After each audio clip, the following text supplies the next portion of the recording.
Get off this sidewalk, you filthy black bag lady.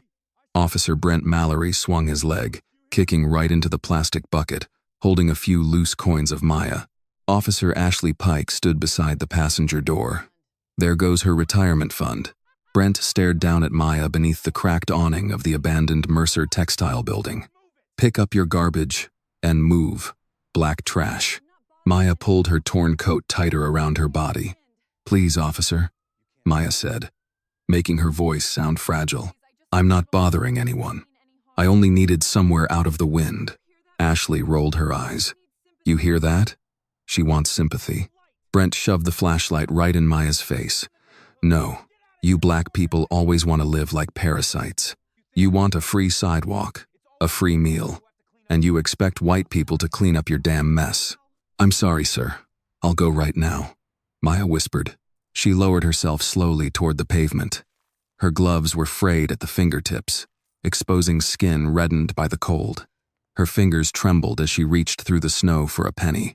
Brent watched her hand, then smirked. Look at that. Dirty little fingers digging through the snow for change. Ashley laughed. Those hands look like they've spent years reaching for things that don't belong to her. Maya said nothing. She picked up the penny and reached toward a quarter. Brent placed his boot over it. Maya froze, still bent forward. That one yours? He asked. Yes, sir, she said quietly. Then take it. Maya looked at his boot. Please, she said. I don't have much. Brent pressed down harder. That's not my problem. Maybe if you people spent less time begging and more time behaving, this block wouldn't look the way it does. Ashley checked her watch. Come on, Brent. Let her crawl away. We don't have all night to waste on this trash. Brent finally lifted his boot. Maya quickly picked up the quarter and dropped it into her bucket. One coin at a time, Ashley said. That must be the closest you ever get to honest work. Maya collected the remaining change. When the last nickel struck the bottom of the bucket, she gripped her cart and struggled upright. I'm leaving now, she said. She turned away. Brent seized the back of her coat and yanked her backward so hard that the collar pulled tight against her throat. Maya stumbled into the shopping cart. Not yet. Maya turned with an expression of practiced fear. You told me to go. I told you to leave the block, Brent said. But people who camp here pay for the privilege. Ashley smiled. Protection fee. Mercer Street tax. Maya shook her head. I can't pay anything. I begged for those coins. That's all I have. Brent's mouth curled. You think being broke makes you special? This city is full of poor black people with excuses. Please, Maya said. I need that money for food, and I need you to understand your place. He reached for the bucket. Maya held it close to her chest. Brent squeezed Maya's wrist bone-crushingly tight, hissing. You want a resisting or assault charge? Or maybe I say you reached for my gun? Guess who the judge is going to believe, a cop or a filthy black beggar rotting in an abandoned building? Ashley leaned nearer, her voice low and cruel. No family's coming down here to defend you. No reporter cares what happens to women like you. Give him the money. For a fraction of a second, Maya's expression changed. He snatched the bucket and poured every coin into his palm. There, he said, shoving the empty bucket back into Maya's chest. Now it matches you. Worthless and empty. Ashley laughed. Put it out again tomorrow. Maybe somebody will pay you to stay out of sight. Brent kicked the shopping cart into Maya's legs. She lost her balance and fell backward into the bank of snow along the curb. Cold soaked through her coat immediately. The empty bucket rolled away from her hand and stopped upside down near her shoulder. Brent stood over her. Next time I see you on this block, you go to jail. And I promise you, nobody there is going to care how cold you are. Maya tried to sit up. I understand. Brent crouched beside her. Take your junk and disappear. If I see your black face again tonight, I'll build a charge you cannot crawl away from. Yes, officer, Maya whispered. Slowly, she collected her soaked blanket, the cracked soup cup, and the empty bucket. Then, she limped away, pushing the cart into the darkness while Brent and Ashley laughed behind her. They believed they had robbed and humiliated one more homeless black woman. They did not see Maya turn into the alley beside the boarded-up laundromat. They did not see her wheel the cart behind an abandoned delivery truck and straighten her shoulders. She pressed one hand against her aching ribs, then reached inside the torn coat and touched the gold badge hidden there. Dr. Maya Williams, Chief of Police, City of Ashford. Maya checked the hidden recording phone inside her coat. The red light was still blinking. Every word had been captured. Then a black SUV eased to a stop beside Brent's patrol car. A well-dressed man stepped out holding a thick envelope. Maya recognized him immediately. Victor Langley, operating manager of Blackridge Correctional Facility. Brent stopped laughing and reached for the envelope. Hidden in the shadows, Maya tightened her fist around Marcus's keychain and angled the camera toward them. She had come to Mercer Street to witness abuse. Now she was about to discover who was paying for it. Maya held her breath as Victor Langley stepped beneath the street lamp. He looked entirely wrong for Mercer Street at 1 a.m. Brent moved toward him with a grin. "Mr. Langley, didn't expect you personally tonight." Victor glanced once toward the abandoned building, then toward the empty stretch of sidewalk where Maya had been sitting minutes earlier. "I prefer handling disappointing numbers myself." Ashley looked uneasy. "You shouldn't be out here. Somebody could see you." Victor gave her a dry smile. "Who?" "Her." He nodded toward Maya's overturned bucket lying near the curb. Brent laughed. "That old black beggar won't be a problem. I cleared her out." Behind the delivery truck, Maya swallowed the pain rising in her throat. Her ribs burned every time she inhaled. Melted snow had soaked through the knees of her pants. Still, she eased one side of her coat forward until the hidden camera had a clean view of Victor's face and the envelope in his hand. Victor extended it to Brent. "That is for last month. 4 processed admissions connected to your stops." Brent took the envelope and weighed it in his palm. "Feels light." "It is light," Victor said, "because 4 admissions do not fill a facility built for 800 men. Ashley lowered her coffee cup. "Blackridge is still getting state payments." "Per occupied bed," Victor replied. "Not per empty mattress. Empty beds cost money. Occupied beds earn it." Maya's fingers tightened around Marcus's keychain. Victor spoke about prison cells the way a hotel manager might speak about vacant rooms after a slow season. No shame, no anger, just numbers. Brent tucked the envelope inside his jacket. "We've been doing our part. Lincoln Heights gives you plenty. Petty possession and overnight detention do not solve my problem," Victor said. "I need charges that hold. I need men who will accept pleas because they cannot afford prolonged defense. Weapons, distribution quantities, repeat enhancements when possible." Ashley glanced toward Brent. "You mean longer sentences?" Victor turned his cold eyes on her. "I mean, stable occupancy." For several seconds, the only sound was wind scraping trash along the gutter. Maya could feel the phone recording against her chest. She wanted to reach for her badge, step into the light, and end it there. Victor handing over cash, Brent accepting it, Ashley standing witness. It was enough to begin an investigation. But beginning an investigation was not the same as ending a network. If she exposed herself too soon, Victor would make one call, and whatever records connected Blackridge to her department would disappear before sunrise. She stayed hidden. Victor removed a folded sheet of paper from inside his coat and handed it to Brent.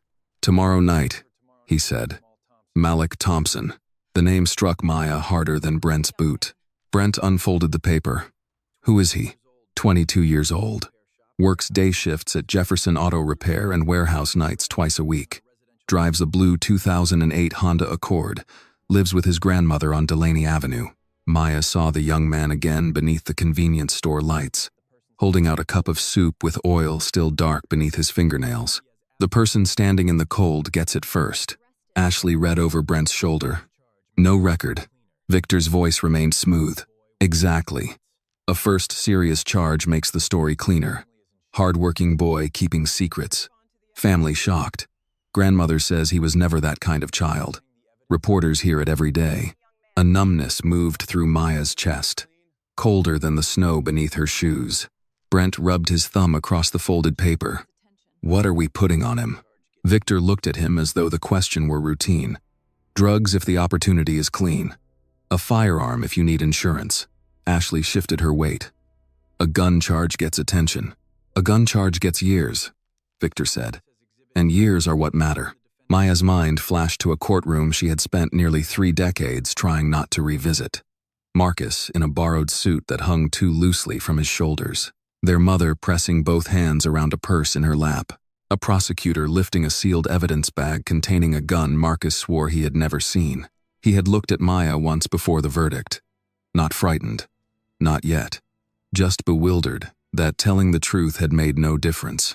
If Maya's pain and Marcus's injustice touch your heart, please like this video and tell us in the comments where you are watching from, because someone near you may be watching this story with you tonight. Don't forget to subscribe for more powerful stories like this.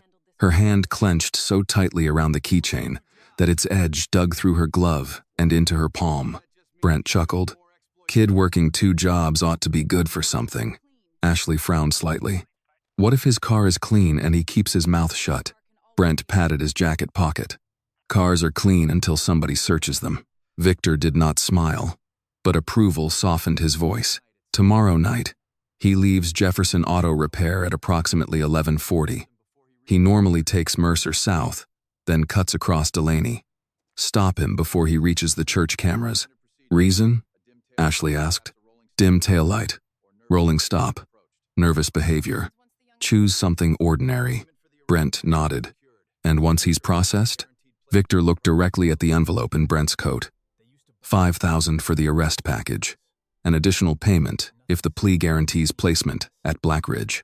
Maya had spent 25 years in law enforcement, hearing criminals bargain over merchandise, stolen cars, weapons, drugs. She had never heard anything more obscene than 3 people bargaining over the stolen future of a decent young man. A car door slammed somewhere farther down the block. Ashley turned sharply, but it was only an elderly man locking his sedan outside the convenience store. Victor adjusted his gloves. One more thing. Captain Gaines does not want disorder while the new chief is settling in. She is likely to make speeches, meet pastors, promise transparency. Let her. Brent laughed. You seen her picture? City's acting like she's the second coming because she's a black woman with a title. Ashley smirked. She'll spend 6 months smiling in churches and be gone before she figures out who actually runs these streets. Victor's expression barely changed. Then do not give her anything worth finding. Maya felt something inside her settle into place. Not rage. Rage was too hot, too careless. This was certainty. Brent folded Malik's information and placed it in his pocket. Victor returned to the SUV, leaving 3 clean footprints in the dirty snow before climbing inside. The vehicle pulled away without hurry, disappearing past the dark intersection. For one moment, Brent and Ashley stood under the street lamp in silence. Then Ashley exhaled. You really think the old woman heard anything? Brent looked toward the corner where Maya had vanished. She better not have. He glanced down at the empty bucket by the curb, then toward the alley. Maya instinctively lowered herself farther behind the truck. Brent's eyes narrowed. Her cart's gone, he said, but that bucket's still here. Ashley set her coffee on the hood of the cruiser. So maybe she didn't go far. He reached for his flashlight. Maya slipped the hidden phone from its stitched pocket long enough to send one message to Elaine Porter. Recorded cash payment. Private prison kickbacks. Planned frame-up of Malik Thompson tomorrow night. Preserve this message. Do not alert Department Command. She pressed send just as a white beam swept across the mouth of the alley. Brent's voice carried through the darkness. Come out, old woman. We only want to talk. Maya slid the phone back into her coat and tightened her fingers around the handle of the cart. The first time Brent found her, he had thought she was worth only the coins in a plastic bucket. This time, she was carrying enough truth to destroy him. Come out, old woman. We only want to talk. Brent's flashlight swept across the alley wall, over rusted trash cans and the rear doors of the abandoned delivery truck. Maya crouched behind the shopping cart, her ribs aching with every shallow breath. Inside her torn coat, the phone held everything. Victor Langley's envelope, Blackridge's empty beds, Malik Thompson's name, and the plan to bury him beneath drugs or a gun that had never been his. She heard Ashley enter the alley behind Brent. She probably ran, Ashley muttered. Brent chuckled. Women like that do not run far. His light struck the wheel of Maya's cart. There you are. Maya hunched her shoulders and began trembling again. She stepped from behind the truck with her empty plastic bucket clutched to her chest. Brent grabbed her coat and shoved her against the brick wall. Pain tore through her side. "I told you to disappear. I was trying to find somewhere dry," Maya whispered. "You were listening." "No, sir." Ashley moved closer. "Maybe we should check her pockets." Brent's grip tightened. "Maybe we should do more than that. Maybe she needs a reason to forget what she thinks she heard." Maya kept her chin down. If Brent searched the inner seam of her coat, he would find the phone. If she revealed her badge now, Brent and Ashley would be finished. But Victor and Captain Gaines would have hours to destroy every trace of the larger scheme. Malik might still be stopped by someone else tomorrow night. She had to hold the disguise a little longer. "I didn't hear anything," she said. "Please let me go." Brent pulled her away from the wall, then slammed her back against it. "You do not tell me what to do. I decide whether you walk away. I decide whether you sleep in a doorway or a jail cell." Ashley looked toward the street. "Brent, just get rid of her. We need to call Gaines." Maya heard the name clearly. Captain Gaines. The man who had dismissed the Lincoln Heights complaints that morning was not merely careless. He was connected. Brent reached for Maya's coat pocket. "Let's see if the old thief has anything worth taking." A patrol car turned onto Mercer Street before his hand reached the hidden seam. Its headlights flooded the alley entrance. Brent released Maya at once. Officer Daniel Reyes stepped from the vehicle, adjusting his winter jacket as he approached. He was in his mid-30s, dark-haired, with tired eyes that took in the scene too quickly for Brent's comfort. Maya pressed against the wall, her cart overturned, her empty bucket in the snow, and Brent standing close enough to make any explanation sound weak. Daniel stopped at the mouth of the alley. "What's going on?" Brent gave a dismissive shrug. "Transient woman, trespassing at the textile building, refused to leave." Daniel looked at Maya. Her hat was crooked. Snow clung to her coat. One arm remained, folded protectively over her ribs. "She assault you?" Daniel asked. Brent stared at him. "What? You said she refused to leave. I asked whether she assaulted you." Ashley stepped in quickly. She was causing trouble. Brent handled it. Daniel's gaze moved to the overturned cart. "That why her belongings are scattered across the street?" Brent's jaw tightened. "Careful, Reyes. You weren't here." "No," Daniel said. "I arrived after the part you seem eager not to explain." For a moment, no one spoke. Wind moved between the buildings, carrying the bitter smell of exhaust and spilled soup. Brent stepped toward Daniel. "This is not your call." Daniel did not move. "Then make it mine. I'll transport her out of the area and log the contact. You and Pike can get back to whatever required both of you in an alley with one unarmed woman." Ashley looked away first. Brent glanced toward Maya. His eyes promised that this was not over. Then he gave a short laugh and stepped back. "Fine. Take her. She smells like she belongs in your car anyway." Daniel's expression hardened, but he did not rise to the insult. He turned to Maya. "Ma'am, can you walk?" Maya nodded slowly. "Yes." Daniel reached for the shopping cart, setting it upright himself. He picked up the wet blanket and placed it back inside. When he saw the cracked soup cup, he paused before setting it carefully beside the blanket. Brent laughed from behind him. "You collecting her garbage now?" Daniel continued without looking back. "Somebody should." He opened the rear door of his patrol car, not as if Maya were under arrest, but as if she were an elderly woman who needed help getting out of the cold. Maya climbed in with effort, her hand still pressed against her ribs. As Daniel drove away, she watched Brent and Ashley through the rear window. Brent already had his phone out. He was speaking urgently to someone, probably Gaines. Daniel drove only 2 blocks before pulling beside New Hope Baptist Church. The church basement lights were dark, but a covered side entrance offered shelter from the wind. He stepped out, opened his trunk, and returned with a folded thermal blanket, a small bottle of water, and a packet of hand warmers. He opened Maya's door and crouched, so he was not towering over her. "Are you hurt badly enough for an ambulance?" Maya shook her head. "I'll be all right." Daniel looked at her carefully. "Did Officer Mallory do that to you?" She kept her voice unsteady. "I do not want trouble. That is not what I asked." Maya looked away. Daniel exhaled. slow and frustrated, then held out the blanket. "All right. You do not have to tell me anything tonight." She accepted it. He added the hand warmers and water to her cart. The church opens its warming room at 5. There is a shelter van that comes by around 5:30. Until then, stay under the side entrance, where the wind does not reach as hard. Maya studied his face. "Why are you helping me?"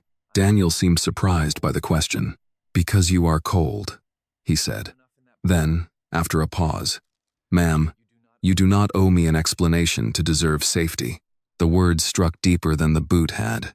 Maya lowered her head, not to preserve the disguise this time, but to hide the emotion rising in her eyes.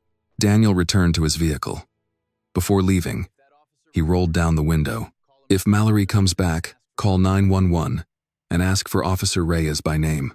Maya nodded. The patrol car disappeared around the corner. Only then did Maya sit beneath the church awning and retrieve her hidden phone. Elaine had already replied. "I received your message. Are you safe?" Maya typed with stiff fingers. "For now. Add Officer Daniel Reyes to the protected list. He may be the only clean officer in that precinct. Also investigate Captain Robert Gaines immediately." She sent the message, then looked toward the dark road where Malik would drive tomorrow night. Brent and Ashley thought their only witness was a homeless black woman no one would believe. By morning, they would learn she had a name, a badge, and a plan. By 7:30 the next morning, Officer Brent Mallory had convinced himself the woman on Mercer Street did not matter. He had slept badly, but not from guilt. He kept remembering the way she had looked at him before lowering her eyes. For 1 second, the old beggar had seemed too calm, too watchful. Ashley told him he was imagining things. She was freezing and half-starved, Ashley said as they entered Ashford Police Headquarters with fresh coffee in their hands. She probably cannot remember her own address, let alone what she heard. Brent adjusted his duty belt. She heard nothing. Exactly. Captain Robert Gaines was waiting near the briefing room doors. His silver hair was neatly combed, his uniform immaculate, his expression friendly enough for a campaign poster. "Office. Now," he said quietly. Inside, Gaines closed the door behind them. Brent spoke first. "It was handled." Gaines did not sit down. "Victor Langley called me at 2 in the morning. He said a homeless woman was lingering nearby during a conversation that was not meant for spectators." Ashley folded her arms. "She was nobody, Captain." Brent ran her off. "Then why did Reyes transport her?" Neither answered. Gaines's eyes narrowed. "Daniel Reyes has been a nuisance for years because he still believes police work is about saving people. If he starts asking questions, shut him out. Do not threaten him. Do not touch him. Just make sure he has nothing useful to report." Brent leaned against the desk. "What about the woman? If she reappears, she was trespassing, aggressive, possibly intoxicated. Your report should already say that." Ashley looked uneasy. "We did not file one." Gaines stared at her until she looked away. "Then file it before the morning briefing. And tomorrow night, the Thompson stop goes exactly as planned." "Tonight," Brent corrected. "Langley wants him tonight." Gaines's mouth tightened. "Then do not miss." A knock sounded at the door. A young administrative officer opened it halfway. "Captain, all personnel are assembled. The new chief is coming down now." Gaines straightened his collar. "Smile. Welcome her. And for God's sake, look professional." The briefing room held nearly 40 officers, supervisors, and civilian staff. Folded metal chairs had been arranged in rows beneath the city seal. A podium stood at the front beside the department flag. On the wall behind it, large polished letters read, "Honor, Duty, Justice." Daniel Reyes stood in the back row, holding a paper cup of black coffee he had not touched. He had spent the remaining hours of his shift thinking about the woman he had left beneath the church awning. Her silence bothered him. So did the dark stain near her ribs. He had requested Brent's contact report after returning to the precinct. No report existed. That did not surprise him. It only made his stomach heavier. At 8 o'clock, the side door opened. Conversation faded. Captain Gaines stepped forward first, smiling warmly. "Ladies and gentlemen, it is my honor to introduce the new chief of the Ashford Police Department, Dr. Maya Williams." A woman in a charcoal gray suit entered the room. Brent looked up casually. Then his body went rigid. The coffee cup in Ashley's hand slipped from her fingers and burst against the tile floor, spraying brown liquid across her polished boots. The woman walking toward the podium was no longer hidden beneath a dirty knit cap. Her hair was swept back neatly. A gold chief's badge shone on her jacket. Her posture was upright, calm, unmistakably commanding, but her eyes were the same, the eyes that had looked up at Brent from the snow. Maya Williams reached the podium and placed a slim leather folder before her. She did not glance at Ashley's spilled coffee. She did not linger on Brent's pale face. Only Daniel, from the back row, noticed the way her left hand rested briefly against her ribs before falling naturally to her side. He recognized that movement. His breath caught. The homeless woman beneath the church awning had been the new police chief. Maya let the room settle into silence. When a city appoints a new chief, she began, people speak about policy, statistics, response times, budgets, and public image. Those things matter, but they are not where trust begins. Her voice was low, measured, and easy to hear in every corner of the room. Trust begins when an officer meets a person who has no influence, no money, no clean coat, no lawyer standing beside them, and no reason to believe anyone will defend them. Daniel lowered his coffee cup. Brent shifted his feet. Maya continued. The character of this department is not measured by how we treat a mayor at a parade or a business owner at a luncheon.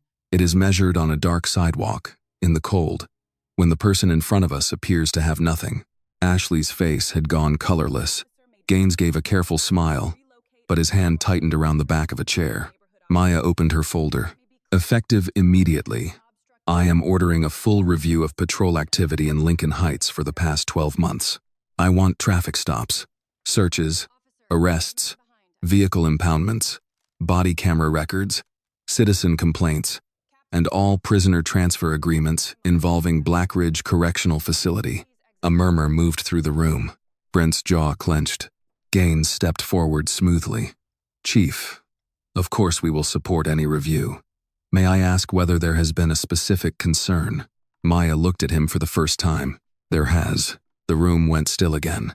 Gaines waited, but Maya gave him nothing more. Instead, she closed the folder and said, until that review is complete, no officer is to delete, modify, relocate, or destroy any record connected to Lincoln Heights operations. Failure to comply will be treated as obstruction. Brent stared straight ahead, sweat forming near his temple. Maya dismissed the room. Officers began filing out, whispering among themselves. Daniel remained where he was, unsure whether to approach her. Before he could decide, Maya spoke without raising her voice. Officer Reyes, please remain. Daniel stopped. Then she turned slightly. Officer Mallory, Officer Pike, Captain Gaines, you as well. Brent looked at Ashley. Ashley looked as though she might be sick. When the last officer left and the door closed, Maya stepped away from the podium. For a long moment, she simply looked at the four people standing before her. Then she reached into her folder and placed one small object on the table. A damp plastic bucket. Brent's face collapsed. Maya's voice remained perfectly calm. I believe this belongs to me.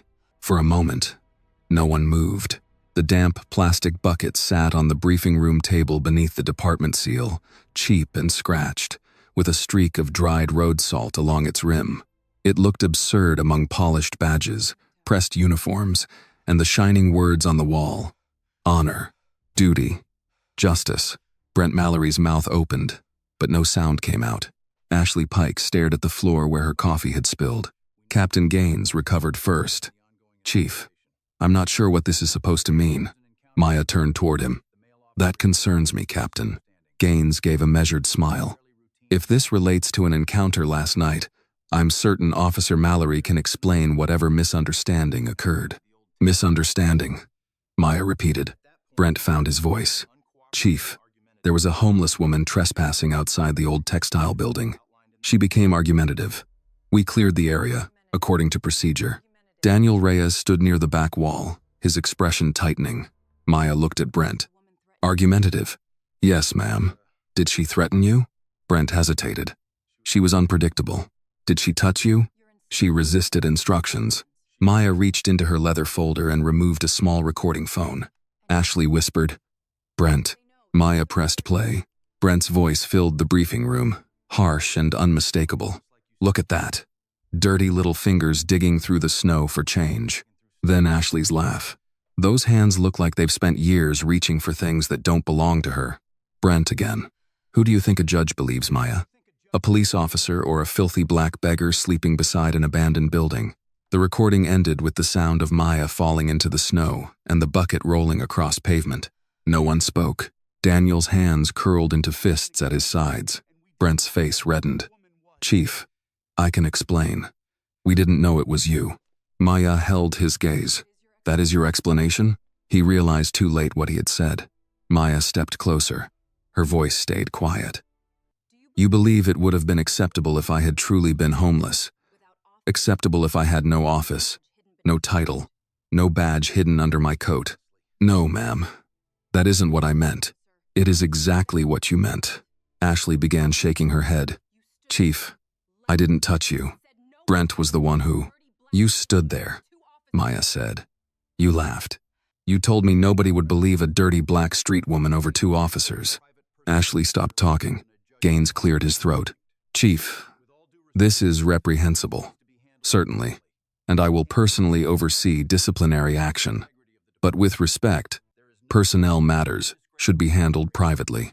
There is no need to turn one disgraceful encounter into a judgment on an entire precinct." Maya studied him. "One encounter?" Gaines did not answer. She picked up the bucket and turned it over. A few coins fell from inside its bottom rim, striking the table with soft clicks. "They took money from me," she said. "Pennies and quarters they believed a homeless woman had begged for in the cold. They called it a protection fee." Daniel looked sharply at Brent. Brent swallowed. "That was a joke." "Was the kick a joke?" "No, Chief. I was threatening to invent a charge a joke?" Brent said nothing. Maya placed the bucket back on the table. "Officer Reyes, last night you transported a woman from Mercer Street. Tell me what you observed." Daniel stepped forward carefully. "I found Chief Williams pressed against a wall in the alley. Officer Mallory was holding her coat. Her cart had been overturned. She appeared injured." Brent snapped. "You don't know what happened before you arrived." Daniel turned to him. "No, but now I do." Maya noticed the sudden alarm in Gaines's eyes. Not because of the assault, because Daniel had become a witness who could no longer be dismissed. Gaines drew himself upright. "Chief, I recommend we relieve both officers of duty pending review and allow internal affairs to proceed. There is no reason to involve Officer Reyes further." "There is every reason," Maya said. "Officer Reyes will report directly to my office until further notice." Brent looked toward Gaines, a silent appeal passing between them. Maya saw it. So did Daniel. Maya gathered the phone and folder. "Officer Mallory and Officer Pike, surrender your service weapons and badges to Captain Gaines. You are placed on administrative leave pending investigation." Brent stepped forward. "Leave? You can't do this over a street contact." Maya did not blink. "I have not yet told you everything this investigation concerns." That stopped him. Ashley's head jerked toward Brent. Gaines's expression became carefully blank. Maya let the silence stretch just long enough. Then she said, "Captain Gaines, remain available. Do not contact outside contractors. Do not remove a file from your office. And do not instruct anyone beneath you to do so. Is that clear?" His smile was gone now. "Are you accusing me of something?" "I am giving you an order." After a moment, Gaines said, "Yes, Chief." Maya turned toward the door. "Officer Reyes, come with me." Daniel followed her into the corridor. Once the briefing room door shut behind them, he looked at her injured side. "Chief, you should be in a hospital. I will see a doctor when a young man named Malik Thompson is no longer in danger." Daniel stopped walking. "Malik?" he asked. "Malik from Jefferson Auto?" Maya faced him. "You know him?" Daniel's concern deepened. "Yes. He fixed Miss Evelyn's furnace fan belt last January when she couldn't afford a service call." "Why?" Quote. Maya opened the folder just enough for Daniel to see a still image from her recording. Victor Langley, extending an envelope to Brent under the streetlight. Because last night, after they robbed me, they were paid to frame him. Daniel stared at the image, then back toward the briefing room. His voice dropped. Blackridge, Maya heard the recognition in that single word. You know something? She said. Daniel looked around the empty hall before answering. I know young black men from Lincoln Heights have been sent there after stops that never sat right with me. I filed concerns twice. Captain Gaines said I was seeing bias where there was only good police work. Maya felt Marcus's keychain inside her pocket. Tonight, she said, they intend to stop Malik's car and put either drugs or a weapon inside it. Daniel's face hardened. Then, we warn him. If we warn him, they choose someone else and destroy the evidence. I need Malik protected, and I need them caught attempting the crime. Daniel struggled with the idea. You're asking him to drive toward a trap without knowing it exists. No, Maya said quietly. I am asking myself to stop it before it closes. Her phone vibrated. A message from Elaine Porter appeared on the screen. Trusted state investigator confirmed. Langley financial search underway. Keep departmental circle small. Maya put the phone away.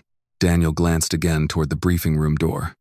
Chief, if Gaines is part of this, putting Mallory and Pike on leave may scare them off. They are not going home, Maya said. Administrative leave keeps them desperate enough to contact the people above them. Elaine is already watching their phones and vehicles under emergency authorization. For the first time, Daniel saw not only the woman he had covered with a blanket, but the chief who had walked into her own department carrying pain as evidence and fury as discipline. What do you need from me? He asked. Maya answered without hesitation. Take me to Malik's grandmother. Behind them, the briefing room door opened. Captain Gaines emerged with his phone already in his hand. The moment he saw Maya watching, he stopped. She held his gaze until he lowered the phone. But Maya knew he had only been delayed, not defeated. Somewhere in Ashford, Victor Langley still believed Malik Thompson would soon become another occupied bed. Maya intended to let him keep believing it until the instant the handcuffs closed. Daniel drove an unmarked sedan through Lincoln Heights while Maya sat in the passenger seat, her injured ribs wrapped beneath a clean blouse and dark wool coat. She had refused a hospital visit, accepting only a quick examination from a city physician Elaine trusted. The doctor had warned her that the bruising would worsen before it improved. Maya had heard worse news in her life. The streets looked different in daylight. Children in winter jackets hurried toward a school bus. An older man spread salt across the steps of a corner barber shop. Outside New Hope Baptist Church, two women loaded canned goods into the trunk of a Buick while greeting passing neighbors by name. This neighborhood is not what Gaines describes, Maya said. Daniel kept his eyes on the road. No, ma'am. It never was. He turned onto Delaney Avenue and slowed in front of a small brick bungalow with white shutters and a porch railing painted blue. A faded American flag hung beside the front door. Malik's Honda was not in the driveway. He's at the garage until tonight, Daniel said. Miss Evelyn should be home. Playing. Maya looked at him. She knows you? Daniel smiled faintly. Everybody knows everybody around here. Miss Evelyn calls me Officer Danny, even though I've asked her not to for 7 years.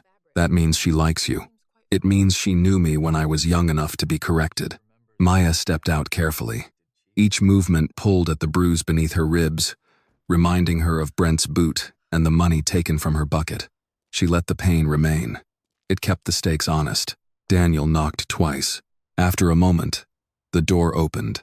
Evelyn Thompson stood behind the screen door in a cream cardigan and house slippers. Her silver hair pressed neatly beneath a scarf. She carried a blood pressure cuff in one hand. Officer Danny, she said. Nothing wrong with my grandson, is there? No, ma'am, Daniel answered quickly. Malik is fine. This is Dr. Maya Williams, the new police chief. She hoped to speak with you. Evelyn's expression shifted from fear to caution. She unlocked the screen door. Then you both better come inside before the heat escapes. Gas bill nearly frightened me into wearing my coat in the living room. The house smelled of coffee and cinnamon. Family photographs covered a side table. Malik at high school graduation. Malik in a greasy work uniform beside an older man who must have been his grandfather. Malik holding a little girl in braids on his shoulders. Beside Evelyn's recliner sat prescription bottles, a glass of water, and a small notebook where she had written medication times in careful blue ink. "Sit down," Evelyn said. "I've got coffee. It's not fancy, but it's hot." "Hot sounds perfect," Maya said. Evelyn poured 3 cups from an old Mr. Coffee pot and set out a plate of store-brand butter cookies. "I wish I had something better for company. My mother used to serve those same cookies," Maya said. She said good coffee made anything respectable. Evelyn studied her for a moment, then smiled slightly. "Your mother was right." Daniel took a seat near the kitchen doorway, leaving Maya across from Evelyn at the small dining table. On one corner sat a stack of unpaid bills beneath a ceramic salt shaker. 2 envelopes were marked in black ink, Medicine and Malik School. Maya took a slow breath. "Miss Thompson, I'm reviewing concerns about police activity in Lincoln Heights. Officer Reyes told me your grandson has had contact with officers assigned here." Evelyn's fingers tightened around her mug. "He's been stopped 3 times since spring. Nothing came of it, because there was nothing to find. But every time, he comes home quieter." "Did he file a complaint?" Evelyn gave a small, humorless laugh. "Against whom? The people who stop him again the next night?" Daniel lowered his eyes. Evelyn continued. "Malik is 22 years old. He works at Jefferson Auto in the daytime and unloads trucks 2 nights a week. He pays part of my electric bill and buys his sister's school shoes before he buys anything for himself. Last week, he spent his lunch break fixing Mrs. Holloway's battery because she couldn't afford a tow." Maya looked at the photograph of Malik in his work jacket. "He sounds like a good young man." "He is a good young man." Evelyn's voice sharpened. "But I've lived long enough to know goodness does not always protect a black boy once someone in uniform decides who he is." The words settled heavily over the table. Maya saw her own mother in Evelyn's straight back and tired eyes. She remembered burnt coffee on a kitchen warmer, untouched dinner under foil, and the terrible patience of a woman waiting for truth from men who had already decided not to give it. Evelyn reached for one of the envelopes and pushed it slightly aside. "He wants certification classes. Automotive diagnostics. He has been saving for a year, but he keeps taking money back out when I need medication or his sister needs something. I tell him not to. He tells me, family comes first." Her voice softened. "Every night he calls before he drives home. Says, 'Grandma, lock the door. I've got my key.' I do not sleep until I hear that Honda coughing into the driveway." Maya's hand moved instinctively toward the pocket holding Marcus's keychain. "Miss Evelyn," she said carefully, "has Malik ever mentioned officers Brent Mallory or Ashley Pike?" The cup trembled slightly in Evelyn's hand. "Mallory," she said. "That one scares him. Malik tries not to show fear, but a grandmother sees it. Last time Mallory stopped him, he asked why a boy like him needed to drive around after dark. My grandson told him he was coming home from work. Mallory said work did not make him innocent." Daniel's jaw tightened. Maya felt anger rise, but kept her voice even. "Is Malik working tonight?" "Yes. He closes at the garage around 11:30. Maya glanced briefly at Daniel. Evelyn saw it. "What is wrong?" she asked. "Do not come into my home asking about my grandson and then look at each other like there is something I cannot handle." Maya had faced hostile officers, politicians, grieving families, and crowded courtrooms. Nothing that morning felt harder than looking into Evelyn Thompson's eyes and choosing how much truth to give her. "There is an active investigation," Maya said. "I cannot tell you every detail yet, but I need you to understand this. Malik may be approached by officers tonight, and my team will be watching closely to keep him safe." Evelyn rose so quickly her chair scraped the floor. "Watching? What does that mean? Why would anybody be watching my grandson?" Daniel stood as well. "Miss Evelyn." "No, Danny. Tell me the truth." Maya stood slowly, ignoring the stab in her ribs. "The truth is that I believe Malik may be in danger because he was chosen by people abusing their authority. I also believe I can stop them, but only if they reveal what they intended to do." Evelyn pressed one hand against the table. For a second, she looked older than when they arrived. "You're letting them near him? I am placing trusted people between him and harm before they can touch his future. That is my grandbaby. I know. No, Evelyn said, her eyes shining. You know his name. I know the sound his footsteps make when he comes through that door. Maya reached into her pocket and placed Marcus's keychain on the table between them. My brother left work one night when he was 24, she said. Police said they found a gun in his car. He said it was planted. He died in prison before anyone listened. Evelyn stared at the engraving. Come home safe. Maya's voice dropped. I cannot change what happened to my brother, but I give you my word. Malik will come through your door tonight. For a long moment, Evelyn said nothing. Then she closed her hand over Maya's. You better mean that, Chief. I do. Outside, a car passed slowly along Delaney Avenue. Maya watched it through the lace curtain, then turned to Daniel. Get Elaine on the phone. We prepare now. Evelyn remained standing beside the table, one hand near Marcus's keychain, the other resting against her heart. That evening, Malik Thompson would finish an honest day's work and begin the drive home, and men wearing badges would be waiting to steal the rest of his life. At 10:15 that night, rain began falling over Ashford instead of snow. It struck the windshield of Maya's unmarked sedan in thin silver lines, turning the streetlights along Lincoln Heights into blurred halos. She sat in the passenger seat wearing a dark coat over her bandaged ribs, one hand resting near the phone that held the original recording from Mercer Street. Elaine Porter sat behind the wheel.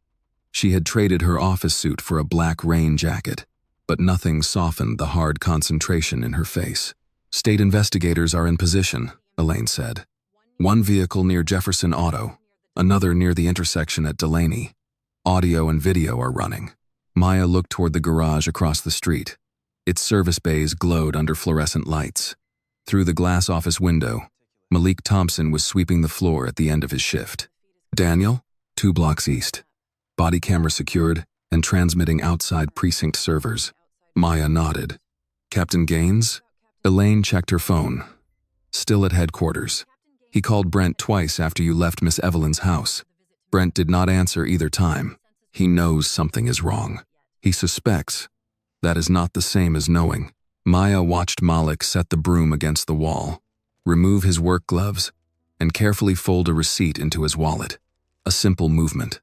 Ordinary. The kind of moment no young man should ever lose, because strangers had put a price on his freedom.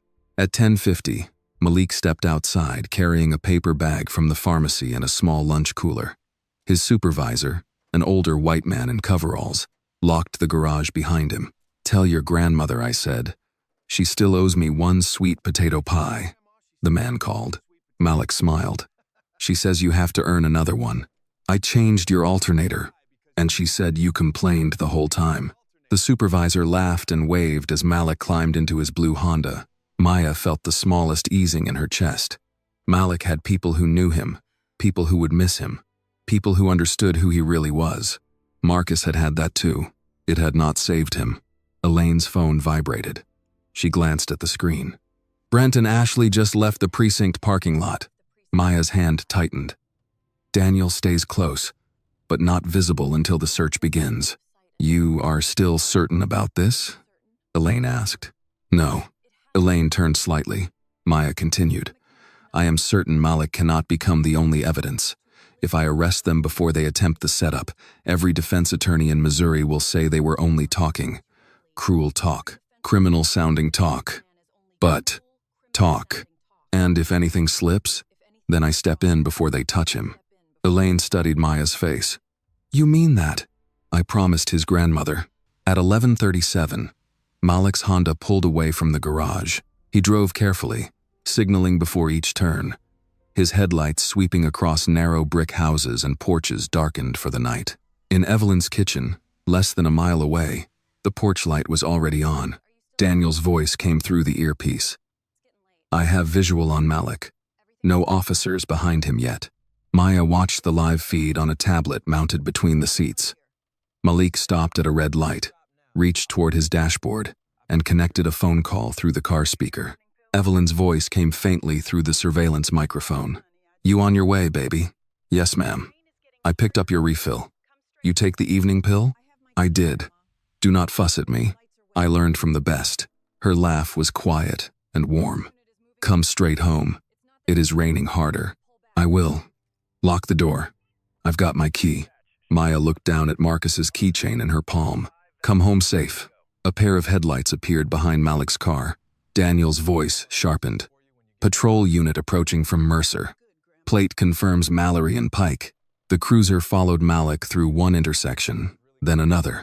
It stayed close enough to pressure him, far enough to pretend there was no intention yet. Inside Malik's Honda, Evelyn was still on the phone. You want me to warm your soup? She asked. Yes, ma'am. That sounds good. Red and blue lights erupted behind him. Malik went silent. Malik? Evelyn said. He took a breath. Grandma, I'm being pulled over. Maya heard fear enter Evelyn's voice. Where are you? Delaney. Near the old pharmacy. I'm going to put both hands on the wheel. Stay on the phone, unless they tell me to hang up.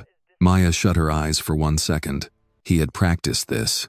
A 22-year-old boy coming home from work had rehearsed how not to die in a traffic stop. Brent's patrol car stopped behind the Honda. Ashley emerged first, rain streaking down the shoulders of her uniform. Brent adjusted his body camera, then reached up and switched it off. Daniel's voice came through immediately.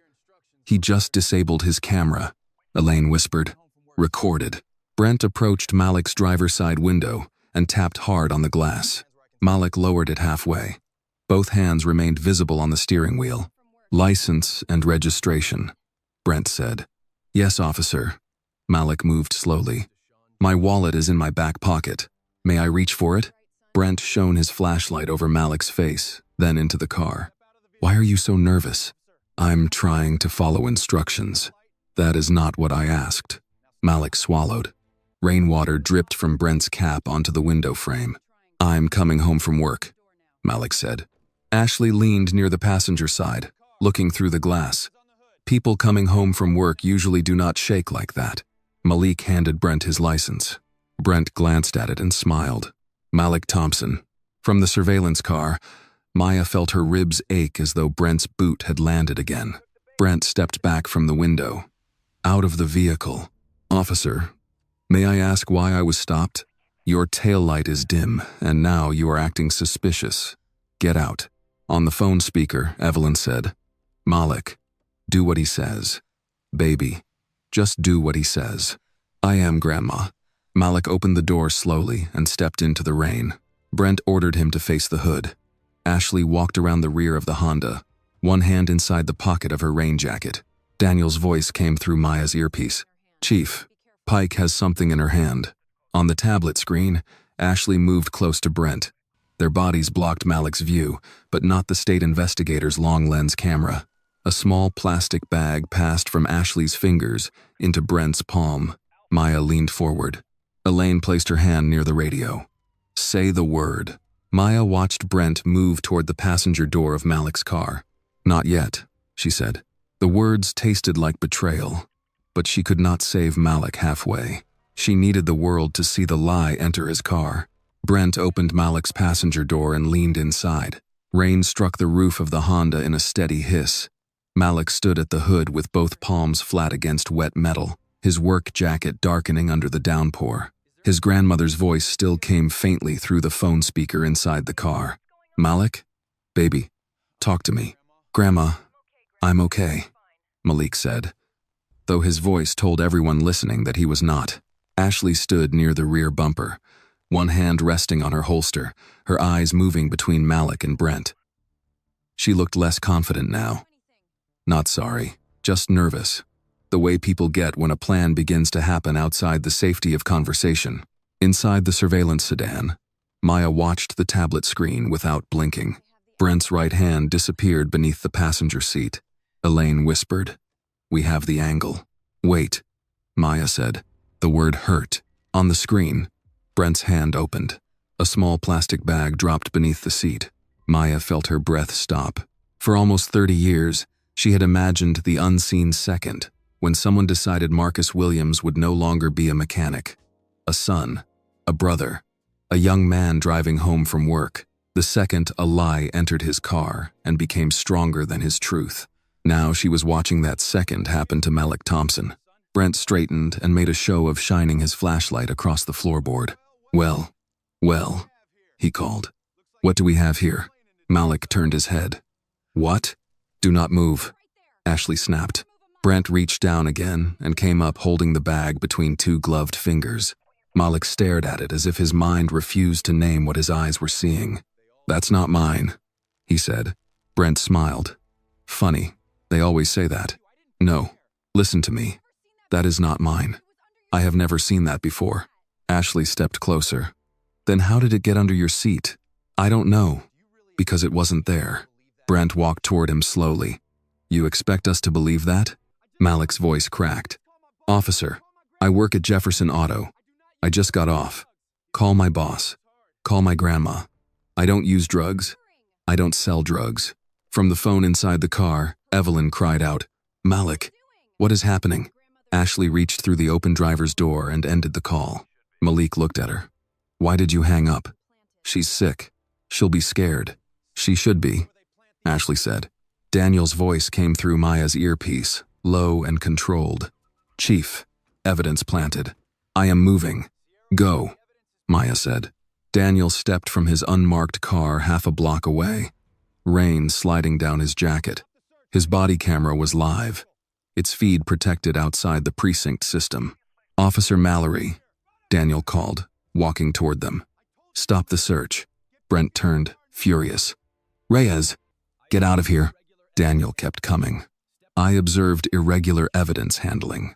Step away from the suspect and secure the scene. Brent laughed once. Suspect? You said it yourself. I said. Secure the scene. Ashley drew her weapon, not fully raising it yet. Daniel, do not make this harder. Malik's breathing grew fast. Please, please, somebody call my grandmother back. Daniel looked at him. Malik, keep your hands visible and do exactly what I say. I am here. Brent shoved Malik against the hood. No, he is here because he is under arrest. For evidence you put in that car, Daniel said. The words cut through the rain. Ashley lifted her gun. Back up, Reyes. Inside the sedan, Elaine reached for the radio. Now?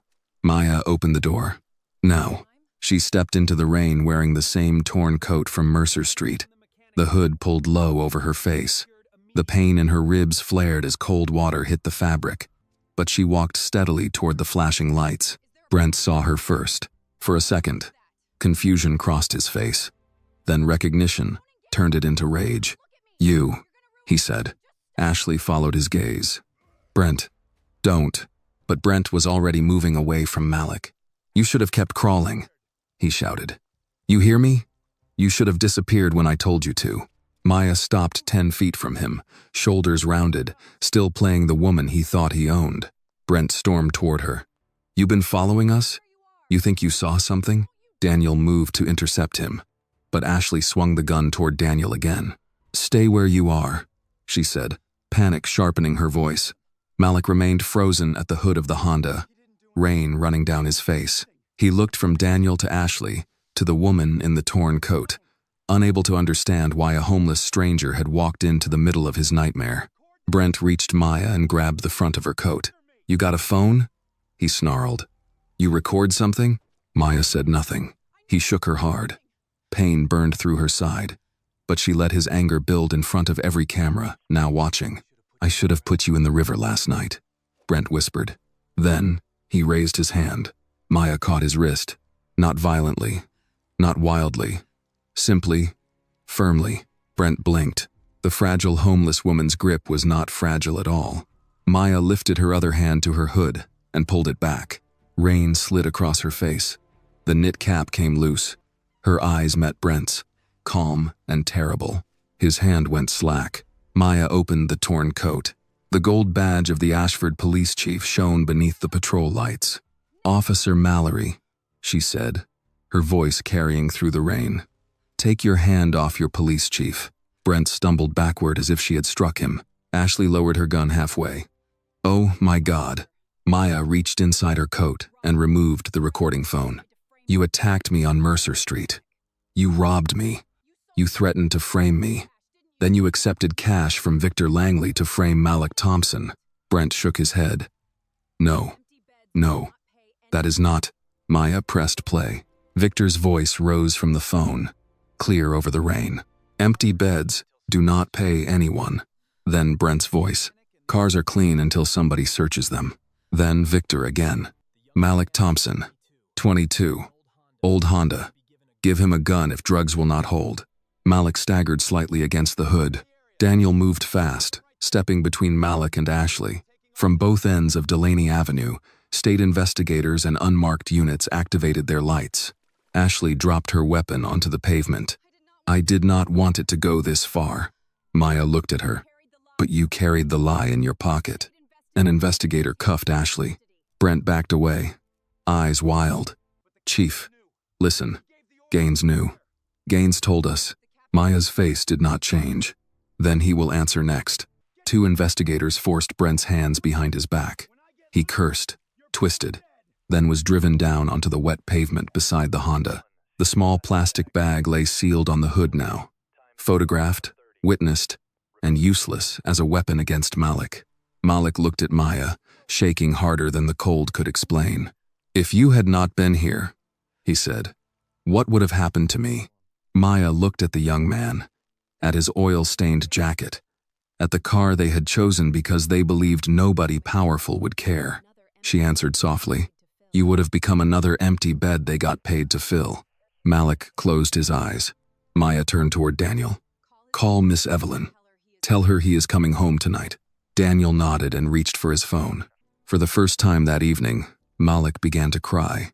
Not loudly, not dramatically, just one hand over his mouth, standing in the rain beside the car that had almost become his cage. Daniel called Evelyn Thompson from the sidewalk, while rain ran off the brim of his cap.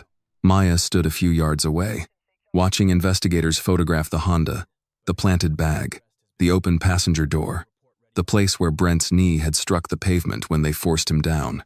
Every flash from the camera seemed to freeze a piece of the lie before it could move again. Malik sat in the back of Daniel's unmarked car with the door open. Wrapped in a blanket an investigator had pulled from the trunk. He was not handcuffed. That mattered. His hands rested loose in his lap, trembling as if his body still expected metal around his wrists. Daniel's voice stayed gentle. Miss Evelyn, it's Officer Reyes. Malik is safe. Maya heard the silence on the other end, even from where she stood. Then Evelyn's voice broke through, sharp with fear. Where is he? Why did the phone cut off? Is he hurt? He is not hurt, Daniel said. He is shaken up, but he is safe. Chief Williams is with him. He is coming home tonight. Put him on. Daniel walked to the car and handed the phone to Malik. Malik took it with both hands. For a second, he only breathed. Grandma? Evelyn began crying at the sound of his voice. Baby, you scared 10 years off my life. I'm sorry, he whispered. You didn't do anything wrong? No, ma'am. I know that. I am asking if they tried to make it look like you did. Malik looked through the rain toward Maya. Yes. Evelyn's crying changed then. It became quieter, heavier. The kind that did not come from surprise, but from something a woman had feared all her life. Finally reaching her doorstep. Are you coming home? She asked. Yes, ma'am. Then you come straight home. I'll warm the soup. Malik pressed the phone against his forehead before handing it back to Daniel. Across the street, Brent Mallory stood between 2 investigators, soaked and furious, his wrists cuffed behind him. He had stopped cursing. Now he was bargaining. Chief, he called. You don't understand what this is. Gaines gave the orders. Gaines and Langley. You think Pike and me built this? Maya turned slowly. Brent took that as hope. I can help you. I know names, dates, files. You want Blackridge? You need me. Ashley, already seated in another vehicle, looked up with red eyes. Brent, shut up. Maya walked toward him, rain darkening the shoulders of her coat. You were very comfortable when you thought I was homeless, she said. You were comfortable taking my coins. You were comfortable putting your boot in my ribs. You were comfortable naming Malik like a delivery order. Do not mistake your fear now for cooperation. Brent's mouth tightened. You want Gaines or not? I want the truth, Maya said. And you no longer control the price of it. Elaine approached, holding a tablet under her jacket to shield it from rain. State warrant team is ready at Blackridge. Another team is moving toward Gaines's office. We have emergency preservation orders for digital files. transfer logs, and payment records. Good, Maya said. No one from Ashford Command touches those records first. Elaine glanced toward Brent. He's already trying to trade up? He is trying to survive. That can still be useful. Maya knew Elaine was right. Justice often had to walk through ugly doors to reach the rooms behind them. Brent might have records, names, times, and messages, but she would not let him believe confession could wash the mud from his hands. Daniel joined them. Miss Evelyn knows Malik is safe. She wants him home as soon as you'll allow it. Maya looked at the Honda. Can he drive? The car needs to remain here until evidence processing finishes. Then have an investigator drive him. You follow. Daniel nodded, then hesitated. Chief, Gaines will know by now. He knew the moment Brent stopped answering his phone. What if he destroys files before the team arrives? Elaine answered. That is why we moved before the arrests were even logged through the precinct. If Gaines touches anything now, he adds obstruction to the list. Maya looked down Delaney Avenue. The rain blurred every porch light. Somewhere behind one of those windows, Miss Evelyn had a bowl of soup warming on the stove and a heart that had nearly been broken by men who wanted a commission. Take Malik home, Maya said. Let his grandmother see him before we ask either of them another question. Daniel gave a small nod. Yes, Chief. As he turned away, Malik stepped from the car, still wrapped in the blanket. Chief Williams, Maya faced him. He swallowed. Why did they pick me? There were gentle lies she could have offered. Wrong place. Bad luck. A terrible mistake. But Malik had earned more than comfort. Because they believed you worked too hard to fight back, had too little money to hire help, and lived in a neighborhood they thought no one would listen to. His face tightened. That's it? That is enough for men like them. Malik looked toward Brent, then at the bag of planted evidence on the hood of his car. My grandma always told me to keep receipts. Keep my hands where they can see them. Speak politely. Don't argue. Don't run. His voice dropped. I did all of that. I know, and it still almost happened. Maya felt the weight of Marcus's keychain in her pocket. Yes. Malik blinked against the rain. Then what are we supposed to do? For the first time that night, Maya did not have an immediate answer. She was the chief of police. She had authority, investigators, warrants, evidence. But the question Malik asked was older than her office and heavier than any badge. Finally, she said, Tonight, you go home. Tomorrow, we make sure the people who planned this cannot hide behind the system they used. After that, we rebuild the part of the system that taught you fear was common sense. Malik looked at her for a long moment. My grandma is going to want to feed you. Despite the rain, despite the bruising pain across her ribs, Maya almost smiled. I believe her. She won't ask. I know. She'll just put a plate in front of you and dare you not to eat. Maya nodded. Then, I should probably not argue. A state investigator called Elaine's name from the curb. Elaine listened, then hurried back to Maya. Blackridge team just entered the administrative wing, she said. Victor Langley is not there. Maya's expression hardened. Where is he? They believe he left 20 minutes ago through the rear service gate. Private airfield, outside Ashford, has a flight plan filed under a corporate subsidiary. Maya turned toward the waiting vehicles. Then we go now. Daniel, already helping Malik into the investigator's sedan, looked back. Chief, take him home, Maya said. That is your assignment. He understood. Malik's safe return was not a small duty. It was the first promise this case had to keep. Maya climbed into Elaine's car.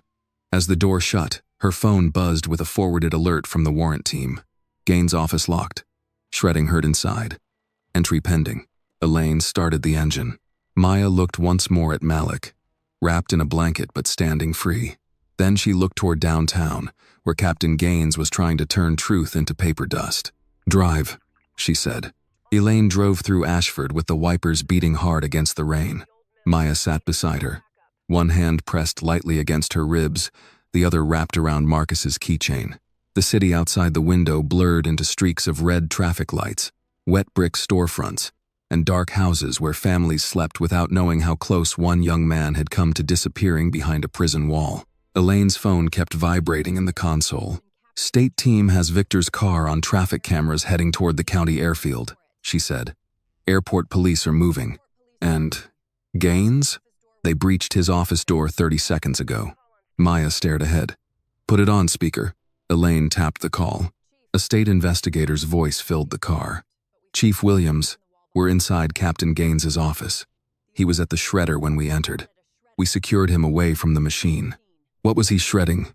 Maya asked. Complaint summaries, arrest review notes, and what appears to be transfer correspondence with Blackridge.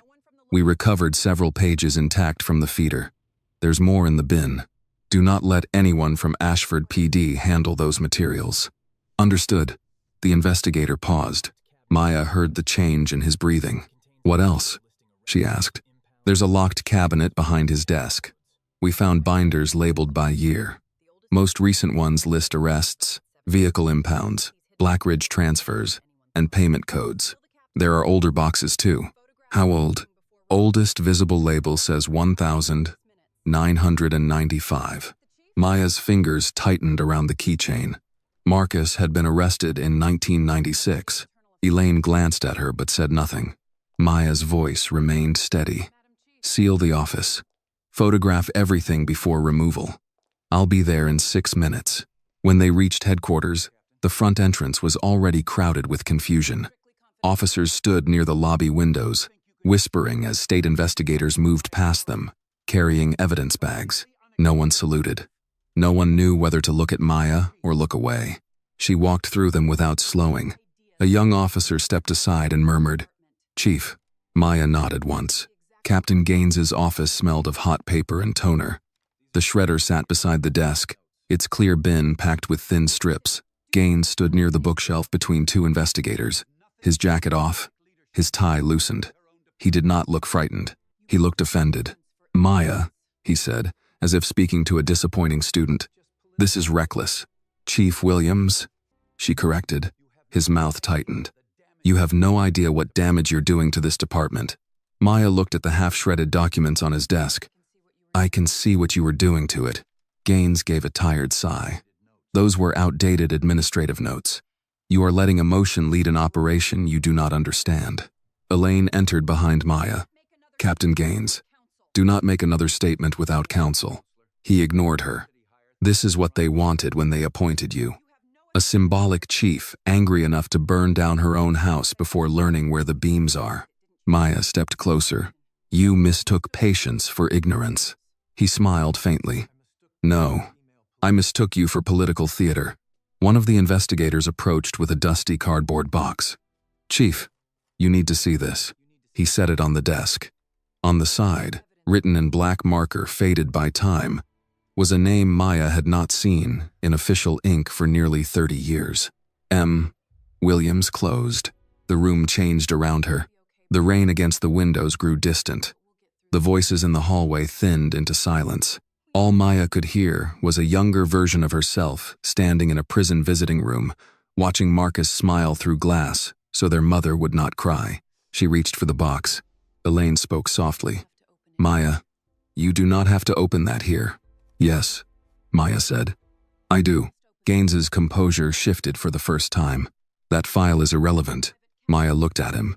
"Then why was it in your private cabinet?" He said nothing. She lifted the lid. Inside were old reports, yellowing notes, photographs, and carbon copies from a case that had shaped every year of her adult life. The official report looked exactly as she remembered.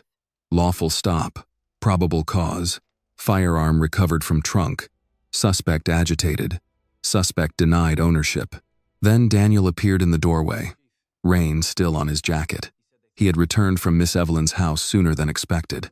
"Chief," he said quietly, "Malik is home. Miss Evelyn asked me to tell you he ate 2 bowls of soup because she made him sit where she could see him." Maya closed her eyes briefly. "Thank you." Daniel saw the box. His expression changed. "Is that my brother?" The investigator handed Maya a plastic sleeve containing a handwritten note, found clipped behind the property sheet. Maya read it. The handwriting was cramped and faded, but legible. Initial trunk inspection negative. Officer Gaines requested secondary search. Firearm recovered after Gaines entered vehicle area. Chain of custody, unclear. Maya did not move. Elaine whispered, "Oh my God," Gaines said sharply. "That note was never substantiated." Maya looked up slowly. "You knew." "I knew there was confusion on scene. You knew the gun was not there during the first search. I was a young officer. You were old enough to let my brother go to prison." Gaines's face hardened. "Your brother was no saint." The sentence landed like a match in a room full of gasoline.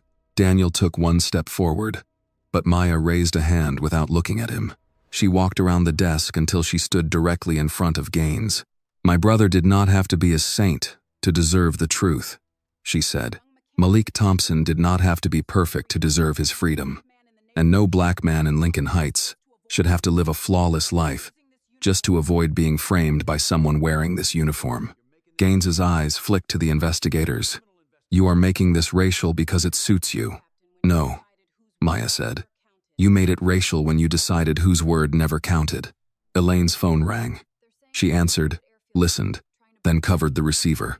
"Victor Langley is at the airfield. He is trying to board." Maya did not look away from Gaines. "Stop him." Elaine returned to the call. Gaines smiled thinly. "Victor has lawyers you have never seen outside television. And I have video of him buying a young man's prison sentence." The smile faded.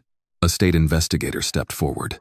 "Captain Robert Gaines, you are being detained pending charges of obstruction of justice, conspiracy, evidence tampering, and civil rights violations." Gaines looked at Maya. "You think this ends with me?" "No," she said. "I think this starts with you telling us who else believed empty beds were worth more than black lives." The investigator cuffed him. For the first time since Maya entered Ashford headquarters, Robert Gaines lowered his eyes. As they led him out, officers in the hallway fell silent. The man, many of them had feared, followed, or trusted, passed beneath the department motto without his badge. Honor, duty, justice. Maya watched until he disappeared into the elevator. Then Elaine lowered her phone. "Victor is in custody. They found cash, a hard drive, and a flight plan under a shell company." Maya nodded, but her gaze had returned to Marcus's box. Daniel stepped beside her. "Chief?" She touched the old file with 2 fingers. "For years, I thought I came back to Ashford to lead a department," she said. "I think I came back because the lie that killed my brother never left." Daniel said nothing, because some grief did not need an answer. Maya closed the box carefully. "Secure every file," she said. "Recent cases first, then Marcus, then all the names they thought were buried." Outside, rain kept falling over the city, but inside Captain Gaines's office, the paper dust had stopped. Victor Langley was brought into Ashford headquarters just before dawn. He did not look like a man who had been arrested. He looked like a man inconvenienced by weather. His overcoat was still buttoned neatly, his hair combed back, his polished shoes damp from the airfield pavement. 2 state investigators escorted him past the rows of officers, standing silent in the hallway. Maya watched from outside the evidence room. Victor saw her and gave a small, controlled smile. "Chief Williams, I believe there has been a misunderstanding." Maya did not return the smile. Men who misunderstand usually do not carry cash, false travel documents, and a hard drive to a private plane. His expression cooled. "I manage a correctional facility. Transportation and financial records are part of my work. So are 23 empty beds?" Victor's eyes flickered. Maya stepped closer. "I heard you say it. I recorded you saying it. You did not talk about justice. You did not talk about public safety. You talked about occupancy." Victor looked toward the investigators. "I will wait for counsel. That would be wise." They led him into an interview room. Elaine Porter came out of the evidence room holding a printed sheet sealed inside a plastic sleeve. Her face was pale in the harsh fluorescent light. "You need to see this," she said. Maya took it. It was a spreadsheet recovered from Victor's hard drive. Names ran down the left side. Beside them were dates, arresting officers, projected sentence ranges, Blackridge intake status, and payment codes. Most of the names were black men from Lincoln Heights. Some Maya recognized from the complaint files. Others were only names, but each one represented a kitchen table, a worried mother, a missed paycheck, a car that never came back to the driveway. Near the bottom was a new entry. Malik Thompson projected term, 8-12 years. Intake value, high. Maya stared at the line until the letters blurred. 8 to 12 years. A young man who had handed soup to a stranger would have spent most of his 20s behind walls, so Victor Langley could improve a quarterly report. Daniel Reyes stood nearby, reading over her shoulder. My God. Elaine's voice was low. There are 41 confirmed names so far, possibly more in archived files. Some cases are closed with guilty pleas. At least 13 are still incarcerated. Notify the prosecutor's office, Maya said. Every case touched by Mallory, Pike, Gaines, or Blackridge gets immediate review. No exceptions. That will create a political storm. It should. Daniel looked toward the interview room. What about the families? Maya folded the paper carefully. We do not let them hear it first from the evening news. By 8 that morning, the basement of New Hope Baptist Church had filled with people who had learned long ago to distrust official phone calls. Some arrived in work uniforms, some in house slippers under winter coats. Older women carried folders of court papers in plastic grocery bags. Fathers stood with arms folded, pretending anger was easier to hold than fear. A few young children sat at a side table, coloring on donated worksheets while adults whispered names. Sons, nephews, brothers, husbands. Evelyn Thompson sat near the front with Malik beside her. She had one hand locked around his wrist, not tightly enough to hurt him, but firmly enough to remind herself he was there. Maya stood before them without a podium. Daniel was on her right, Elaine on her left. No press had been invited. Not yet. Maya looked at the faces in the room and felt the weight of what power had refused to hear. Thank you for coming, she began. I know many of you have been asked to trust people who did not earn it. I will not ask for that this morning. An older man in the second row said, Then what are you asking? Maya met his eyes. I am asking you to let me tell the truth plainly. The room went still. Last night, officers under my command attempted to frame Malik Thompson by planting evidence in his car. They were caught before that lie became an arrest record. During the investigation, we uncovered evidence that Malik was not the first intended victim. There are other names. Some of those names may belong to people in this room. A woman near the aisle covered her mouth. Someone whispered, Lord, have mercy. Maya continued. The scheme involved corrupt officers, Captain Robert Gaines, and Blackridge Correctional Facility. Men were selected because they were considered easy to convict, easy to pressure into pleas, and unlikely to have the money to fight. A gray-haired woman stood slowly. My son said the drugs were not his. He said it every day for 2 years. Maya's voice softened. What is his name, ma'am? Terrence Bell. Elaine checked a folder, then looked up. Her expression gave the answer before she spoke. He is on the list. The woman made a sound that seemed to come from beneath her ribs. 2 women beside her pulled her into their arms. A man in a mechanic's jacket stepped forward. Darnell Price, 29. They said they found a gun under his seat. Daniel looked at the folder. On the list, more names followed. Jerome Watkins, Alvin Reed, Calvin Moss, Deshaun Porter. Each name changed the air in the room. These were not statistics. They were chairs left empty at Thanksgiving, children growing up during prison visiting hours, grandmothers saving bus money to see boys who kept saying, I didn't do it. Maya let every name be spoken. She did not rush them. When the room quieted, Evelyn stood. Her voice trembled, but it carried. My Malik is sitting beside me because this woman was there last night. She turned to Maya. But some of our boys are not sitting beside us. What are you going to do for them? 1. Maya looked at Evelyn, then at the families. We are reopening every case connected to this conspiracy. Independent prosecutors will review them. Evidence will be re-examined. Any conviction built on planted or corrupted evidence will be challenged. Families will receive direct contacts, not a number that rings forever. And if this city took cars, money, wages, years, or names from innocent men, I will fight to have those losses acknowledged. A younger woman near the back crossed her arms. Acknowledged does not bring time back. No, Maya said. It does not. The honesty silenced the room. Maya touched the keychain in her pocket. My brother died in prison after a stop built on a lie. No apology can bring him home. No review can give my mother back the years she spent waiting. So I will not stand here and pretend justice is magic. Justice is not fair because it eventually notices the innocent. Justice is fair only when it refuses to profit from their suffering in the first place. This department failed that test. I intend to change it. Daniel looked at her, then at the families, and something like resolve settled over his face. After the meeting, people lined up not to shake Maya's hand, but to give names, dates, case numbers, and stories they had carried too long without anyone writing them down. Malik waited until the line thinned. "Chief," he said quietly, "Miss Evelyn wants you to come by tonight." Evelyn, standing beside him, corrected him. "I said she is coming by tonight." Despite everything, Maya almost smiled. "Yes, ma'am." Evelyn studied her face. "You look like you have not eaten." "I have had coffee. That is not food." "No, ma'am." 7 o'clock. I made soup.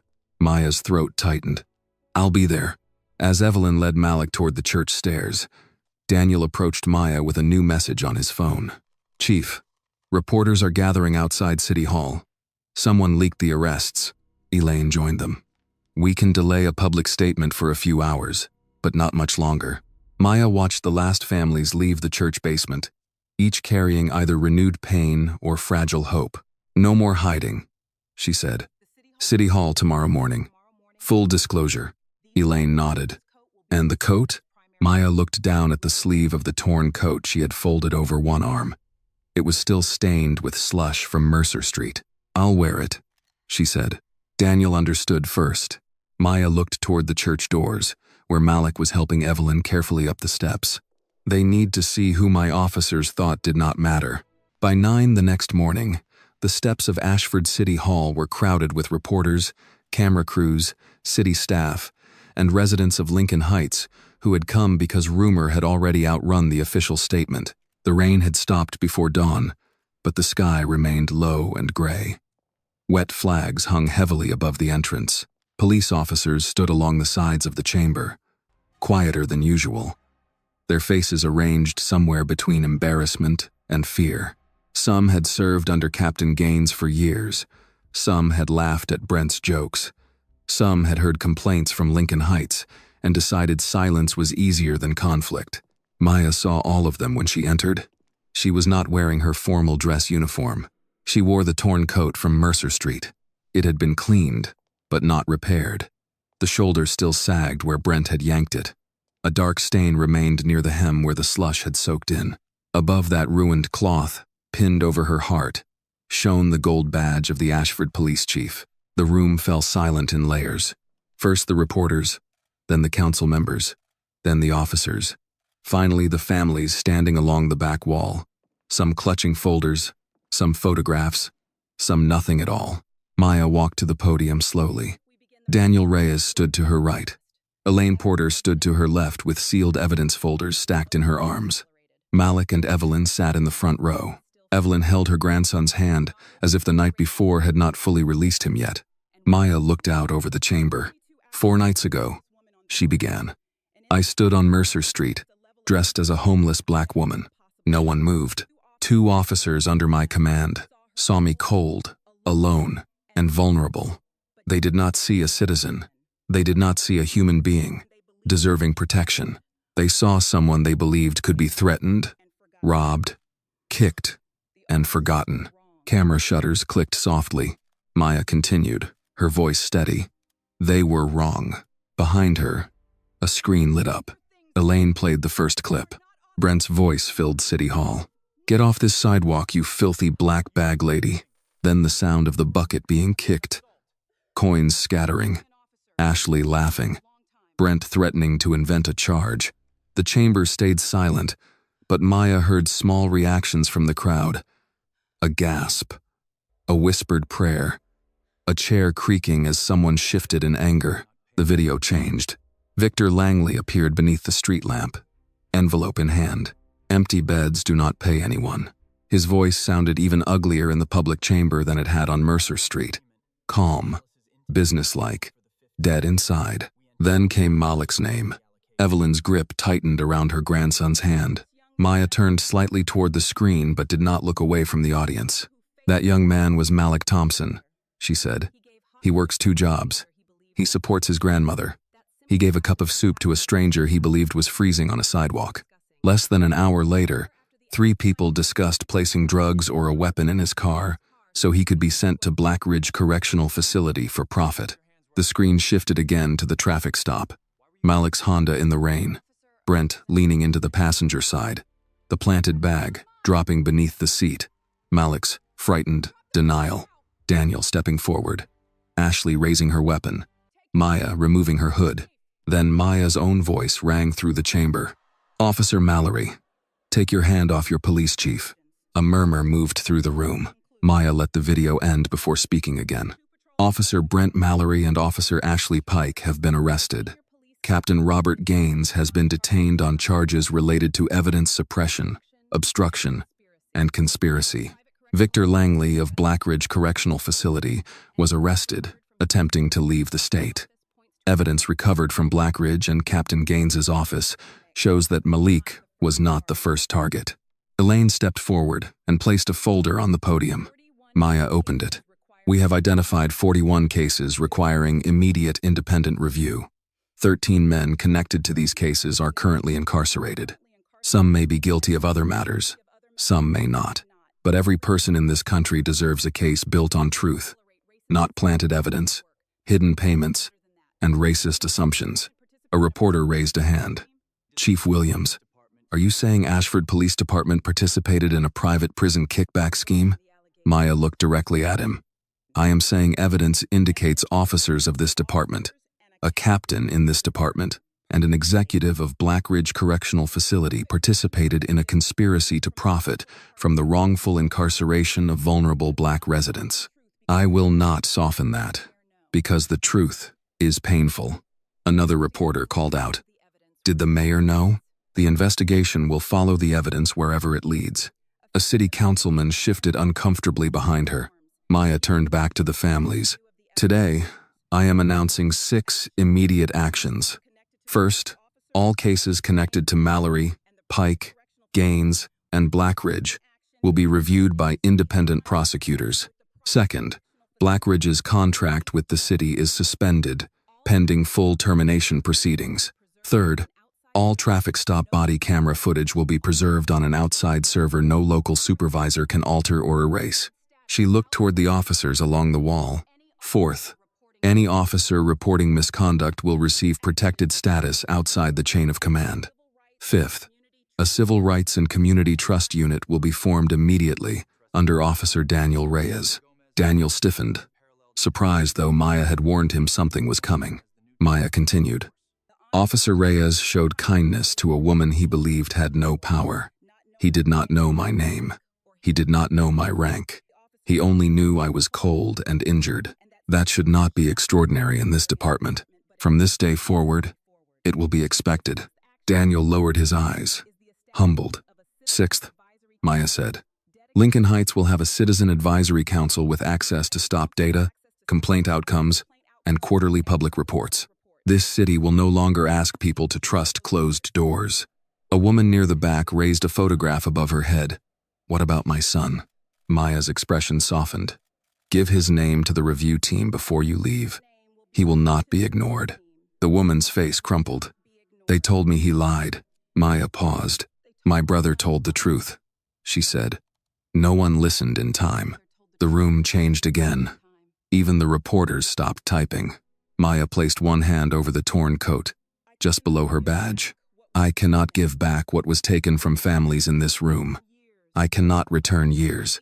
I cannot undo the fear that taught mothers to rehearse traffic stop instructions with their sons. But I can tell you this. Justice is not fair because it eventually notices the innocent. Justice is fair only when it refuses to profit from their suffering in the first place." Evelyn bowed her head. Malik wiped his face with one hand. Maya took a final breath. "The badge does not make us worthy of trust. Conduct does. Truth does. Accountability does. And if any officer in Ashford believes a person's dignity depends on their race, income, address, or clothing, then that officer has no future in this department. No one applauded at first. The silence was too full. Then Evelyn stood. She did not clap. She simply looked at Maya and nodded once, the way older women do when words would be too small for what they mean. One by one, others rose with her. Maya stepped back from the podium as the room came to its feet. She did not mistake the standing crowd for forgiveness. It was not that. It was permission to begin telling the truth out loud. As the reporters rushed forward, Elaine leaned close. "You know this will get worse before it gets better." Maya looked toward the back of the chamber, where officers stood beneath the city seal, many unable to meet her eyes. "I know," she said. Daniel joined her at the podium. "Chief, Miss Evelyn is waiting." Maya looked down. Evelyn had moved to the aisle, one hand still on Malik's arm. She said, 7 o'clock, Daniel added. For the first time, that morning, Maya allowed the faintest smile. Then we had better not be late. At 6:58 that evening, Maya stood on the porch of Evelyn Thompson's brick bungalow holding the torn coat folded over one arm. She had changed into a plain navy sweater and dark slacks after leaving City Hall. Her badge was tucked inside her handbag. For the first time since Mercer Street, she did not want anyone to see her as the chief before they saw her as a tired woman who had carried too much in too few days. Daniel stood beside her with a bakery box from a neighborhood shop. "You think pie is enough?" he asked. "For Miss Evelyn?" He nodded. Maya looked through the lace curtain at the warm kitchen light. Not even close. Before Daniel could knock, the door opened. Evelyn wore a flowered apron over her cardigan. "You are 2 minutes early. That means you were raised properly. Come inside before my soup turns judgmental." Daniel smiled. "Evening, Miss Evelyn. Officer Danny, put that pie on the counter and stop pretending you did not buy it because you were afraid to arrive empty-handed." "Yes, ma'am." Malik appeared from the hallway in a clean sweatshirt and jeans. He seemed steadier than he had in the rain, but Maya noticed the way his eyes moved toward the window every time headlights passed outside. "Chief Williams," he said. "Maya tonight, if that is all right." Malik gave a small nod. "Yes, ma'am." Evelyn pointed a wooden spoon at him. "And you stop looking like you need permission to breathe in your own house. Sit down." The table had been extended with a folding leaf. 4 bowls waited beside a pot of chicken noodle soup, a plate of cornbread, and green beans seasoned with smoked turkey. A framed photograph of Malik as a boy sat on the nearby cabinet, beside one of Evelyn's late husband in his army uniform. Maya took the chair Evelyn indicated. When the older woman placed a full bowl in front of her, the smell alone tightened Maya's throat. "Eat while it is hot," Evelyn said. "Talking comes easier after people have food in them." For several minutes, they obeyed. Daniel praised the cornbread. Evelyn told him flattering a cook after the second helping did not count as manners. Malik smiled at that, though only briefly. Finally, he set down his spoon. "They said my name before they even stopped me," he said. The room quieted. Maya looked at him. "Yes, they knew where I worked. They knew about Grandma." His jaw worked hard. "I keep thinking about all the things I did right. I worked. I came home. I never got mixed up in trouble. And they already had a number for how many years I was worth." Evelyn placed her hand over his. Maya did not offer him a comforting lie. "What they chose says nothing about your worth. It tells the truth about theirs." Malik looked toward her folded coat on the empty chair beside the table. "Why did you dress like that in the first place?" "Because complaints had been ignored for too long," Maya said. "I needed to know what my officers did when they thought no one important was watching." His voice was quiet. "And you found out." "I did." Daniel lowered his gaze to his bowl. Evelyn looked directly at Maya. "You said at City Hall that your brother's case was reopened." Maya's hand paused near her spoon. "His name was Marcus," she said. "He was 24 when police stopped him after work. They claimed they found a gun in his car. He told us it had been planted." "And Captain Gaines was part of that?" Malik asked. Maya nodded. "We found a hidden note showing the first search of Marcus's trunk came up empty. The gun appeared only after Gaines ordered another search." Evelyn closed her eyes for a moment. "Lord, my brother died in prison," Maya said. "My mother died believing him, but never hearing the city admit he was telling the truth. Malik leaned back, stunned. Then last night must have been like watching it happen again. Maya looked at him across the table. It was watching it happen again. The difference was that this time, I was there before the cell door closed. No one spoke for a long moment. Then, Evelyn rose from her chair and crossed to the cabinet. She took down the photograph of her husband in uniform and set it near Maya's bowl. My Walter came home from Vietnam and spent the rest of his life telling Malik that a uniform was not supposed to make a man larger than other people, she said. It was supposed to remind him who he served. Daniel looked at the photograph. Evelyn continued. Some men forget that. Some never believed it. But that does not mean the uniform belongs to them. Maya felt the words settle somewhere deeper than praise. Daniel cleared his throat. Miss Evelyn, I should tell you that Chief Williams asked me to lead a new community trust unit. Evelyn glanced at him. Then do it right. Yes, ma'am. Do not let them put you behind a desk and call it progress. Walk these streets. Learn the grandmothers. Know which boys work late and which ones are just walking home. A person should not have to become a case number before the police learn his name. Daniel nodded solemnly. I will. Malik looked at Maya. What happens now? Tomorrow, independent attorneys start meeting with families whose names appear in Victor Langley's records. The men still in prison get urgent review first. Vehicles and property seizures will be traced. Blackridge's books are already under warrant. And Gaines? He will answer for this in court. Malik's expression hardened. And, for your brother? Maya touched Marcus's keychain through the fabric of her handbag. For Marcus too. If the evidence carries us there. Evelyn stood and began clearing bowls, though none of them had finished. Not yet, Maya said gently. Please sit. Let me help. You are my guest. I have taken orders all week, Miss Evelyn. Let me take this one from myself. Evelyn studied her, then handed her a stack of bowls. Fine. Dry them properly. Daniel leaves spots. I heard that, Daniel said. You were meant to. For the first time since the roadside stop, Malik laughed. It was quiet, startled, but real. Later, as Maya dried the final bowl, her phone rang. Elaine's name appeared on the screen. Maya answered. What is it? Elaine's voice was careful. The first emergency review is complete. Terrence Bell's conviction was built on evidence logged by Brent and approved by Gaines. The prosecutor has agreed to move for immediate release tomorrow morning. Maya looked toward the kitchen table, where Evelyn had placed a slice of pie in front of Malik, despite his protest that he was full. One man is coming home? Maya asked. One man tomorrow, Elaine said. More may follow. Maya closed her eyes. Across the kitchen, Evelyn noticed her face. What happened? Maya lowered the phone. Terrence Bell is being released in the morning. Evelyn covered her mouth. Daniel rose slowly from his chair. Malik whispered. His mother was at the church. Yes, Maya said. She was. Evelyn walked to Maya and took both of her hands. Then you call that woman, she said. You do not let her hear it from a television. Maya nodded. She dialed the number Elaine sent her. When Terrence Bell's mother answered, Maya identified herself, then paused before speaking the words that had arrived too late for her own mother. Ma'am, she said, her voice unsteady at last. Your son is coming home.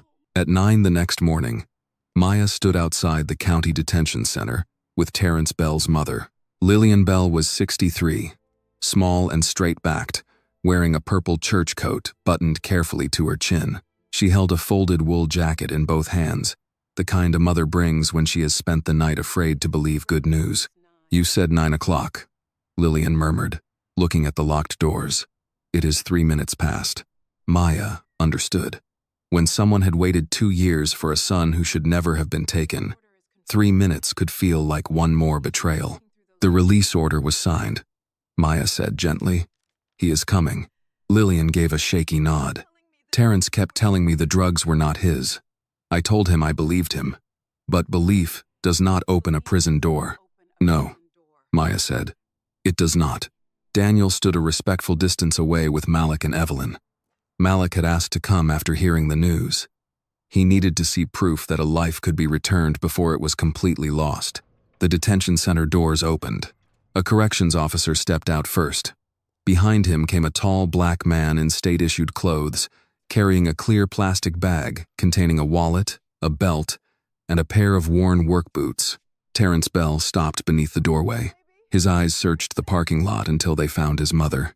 Lillian dropped the jacket. "My baby." Terrence crossed the distance in 3 unsteady steps and folded himself into her arms. He was 30 years old, but when his mother held his face between her hands, he became a son again. She kissed his cheeks and his forehead as though she were checking every piece of him had truly been returned. "I told them," Terrence whispered. "Mama, I told them every day." "I know," she said, crying openly now. "I know you did." Maya turned slightly away. The sight was beautiful, but it cut deeply. Her mother had never received this morning. Marcus had never walked through a door carrying his belongings in a plastic bag while someone waited to put a coat around his shoulders. Evelyn reached over and took Maya's hand. No words were needed. When Terrence finally released his mother, Lillian guided him toward Maya. "This is Chief Williams," she said. "She is the reason somebody finally looked." Terrence's eyes were hollow with exhaustion. "You found out what they did? We found enough to free you today," Maya said. "And we are going to keep looking until every part of the truth is on record." He stared toward the detention building behind him. 2 years. I lost my apartment, my job. My little girl stopped knowing what to say to me on the phone. Maya did not tell him to be grateful. She did not call this a happy ending. "What was taken from you matters," she said. "Freedom today does not excuse what happened yesterday." Terrence's jaw tightened. Then he nodded once. Malik stepped forward hesitantly. "Mr. Bell?" Terrence looked at him. "My name is Malik Thompson. They tried to do the same thing to me 2 nights ago." Terrence's eyes dropped to Malik's work boots, then lifted to his face. "But they did not get you." "No, sir." For the first time, something shifted in Terrence's expression. Not relief exactly. Something quieter. "Good," he said. "Then at least one of us did not have to learn how long a night can be behind a locked door." Daniel looked down. Maya felt those words settle over all of them. An hour later, Maya returned to headquarters. The building no longer felt like an institution waiting to welcome her. It felt like a house after a fire, walls still standing, smoke clinging to everything. Elaine was waiting inside Maya's office with 3 folders. "Terrence is the first," Elaine said. 2 more cases have evidence chain failures tied to Brent and Gaines. Prosecutors are requesting emergency hearings. Maya removed her coat. "Families notified?" "Not yet. I thought you would want to approve the calls." "Do not wait for my approval to tell a mother her son may come home." Elaine nodded, accepting the correction. She touched the 3rd folder. "This one is Marcus." Maya became still. The independent review team examined the hidden note, the original property record, and Captain Gaines's archived correspondence. There is enough to move for posthumous vacatur of Marcus's conviction. For a moment, Maya heard only the quiet hum of the office heater. "Vacatur," she repeated. "His conviction can be set aside. Officially, the court will state the evidence was unreliable, and suppressed concerns undermined the case." Maya sat down slowly. She had imagined those words in anger, in prayer, in dreams she did not admit having anymore. Now that they had arrived, they did not feel triumphant. They felt like standing at a grave with a house key that finally fit the door. "When?" she asked. "Tomorrow morning." Maya opened the folder. Inside was Marcus's booking photograph. He was young, frightened, and trying not to look frightened. She placed his keychain beside the photograph. Daniel knocked once before entering. "Chief, sorry to interrupt. The community council applicants are downstairs. More than 40 people showed up." Maya wiped beneath one eye before lifting her face. "That many?" Miss Evelyn brought 12 by herself. She says nobody gets to complain about closed doors if they do not show up when one opens. A faint smile touched Maya's mouth. That sounds like her. Daniel saw Marcus's photograph on the desk. His voice softened. News in tomorrow. The court clears his name. Daniel took a quiet breath. I wish he could hear it. Maya looked at the keychain. He should have heard it 29 years ago. That afternoon, the first Lincoln Heights Community Advisory Council meeting filled a room built for half its number. Folding chairs were added along the walls. Retired teachers sat beside mechanics, church deacons beside young mothers, veterans beside teenagers who had grown up learning to tense at flashing lights. Maya did not stand behind a podium. She sat at the same level as everyone else. Evelyn raised her hand first. "Chief Williams," she said. "I believe we should begin with names." Maya nodded. "What names?" "The people harmed. The ones released. The ones still waiting. The ones, like your brother, who cannot walk through a door themselves." The room became quiet. Lillian Bell, seated beside Terrence, reached for her son's hand. Maya looked at the empty legal pad before her, then picked up a pen. "All right," she said. "We begin with names." Evelyn spoke first. "Terrence Bell." Maya wrote it down. A man in the second row followed. "Jerome Watkins." Then another voice. "Darnell Price." The names came steadily after that, filling the paper, filling the room, refusing to remain hidden in old files and prison ledgers. When the voices finally quieted, Maya added one name in her own handwriting. Marcus Williams. She rested her fingers over the ink for a moment. Tomorrow, the court would clear her brother's name. Tonight, for the first time, he was no longer waiting alone.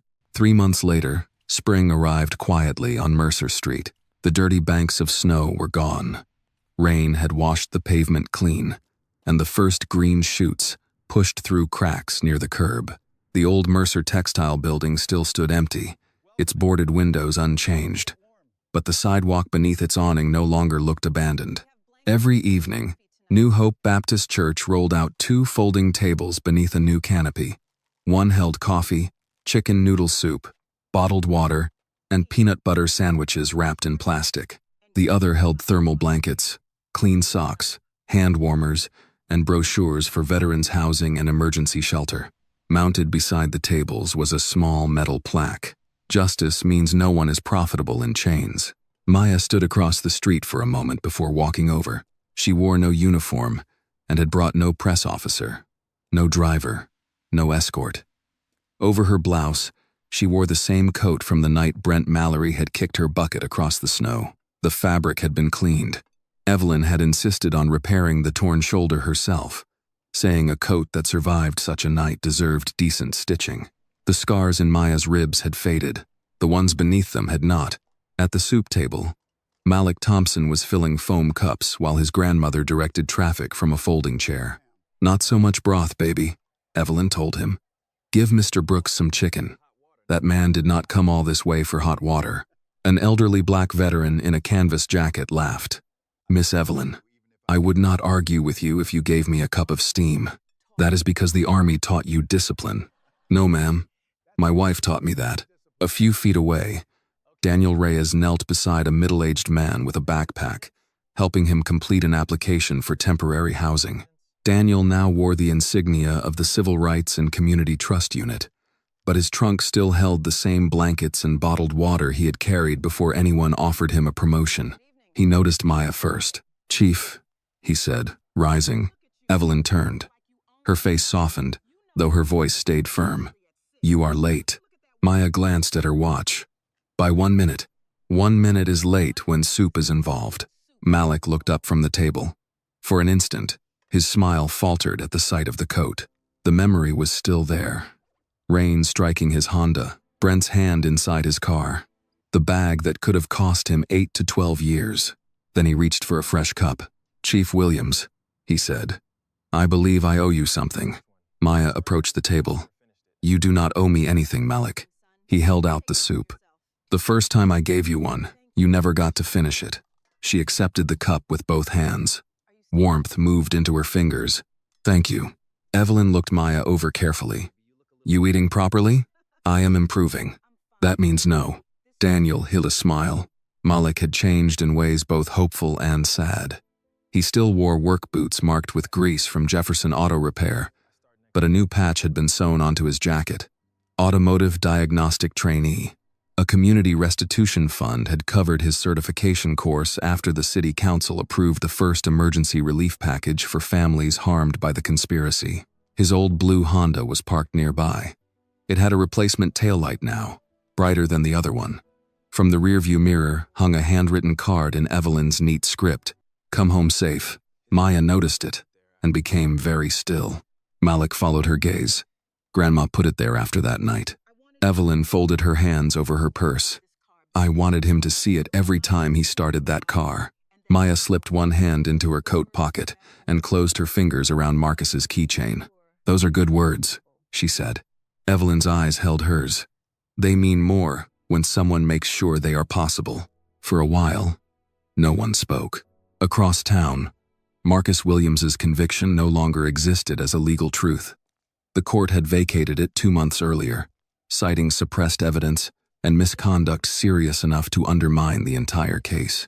Maya had stood at her mother's grave afterward, holding the signed order inside a plain manila folder. She had told them both the news. There had been no answer except wind moving through the cemetery trees. The broader investigation was still unfolding. Victor Langley faced federal and state charges. Brent, Mallory, and Ashley Pike had been indicted. Robert Gaines had finally begun giving names after learning no deal could preserve the life he had built on silence. 7 men had been released. More cases were under review. Maya knew better than to call the work finished. Terrence Bell arrived with his mother a few minutes later. He moved more easily now, though he still glanced over his shoulder when a patrol car passed. Lillian brought a lemon pound cake wrapped in foil. "Chief Williams," Terrence said, shaking Maya's hand. "Started work Monday. My old supervisor gave me a chance." Maya smiled. "I'm glad to hear it." He looked toward Malik. "Kid says he is going to rebuild my truck once I can afford parts."